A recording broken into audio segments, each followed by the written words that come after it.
This video will introduce the Lahey protocol for emergency undocking of the Da Vinci robot. Clear communication between all members of the robotic surgery team and an understanding of each member's role is mandatory for successful outcomes in an emergency situation. Emergency undocking is a rare event and may occur for a variety of reasons. Prior to team simulation, research demonstrates the most common errors during emergency undocking are spatial collisions and break and sterile technique. After implementing surgical simulation protocols, undocking can be safely achieved in under 25 seconds.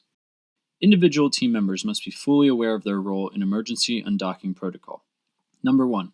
Emergency undock, including the indication, is declared by the console surgeon.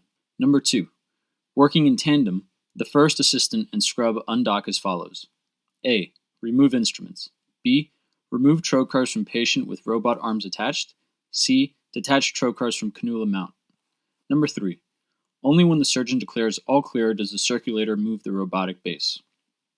The following clips will demonstrate emergency undocking protocol that would be applicable in the event of a fire. The surgeon will declare the trigger word emergency undock as well as the indication for undocking. The first assistant and the scrub will work in tandem to first remove the instruments. Second, they will remove the trocars and arms as one unit. Finally, the trocars will be removed from the cannula mount by any member of the team. The surgeon will declare all clear, and the circulator will move the robotic base away from the patient to provide access for emergency care or evacuation.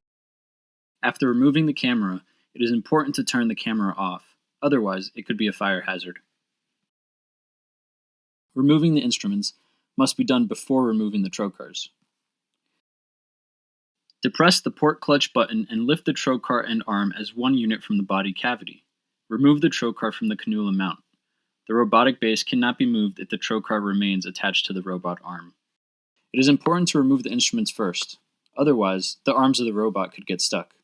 Remember, the robotic base will not move with the trocar attached to the cannula mount. In the event of power failure, press the door at the base of the robot. This will allow access to the brake that is moved toward the right to release. The robot base can then be moved manually. Thank you for your attention during this video. Please refer to the following sources for more information.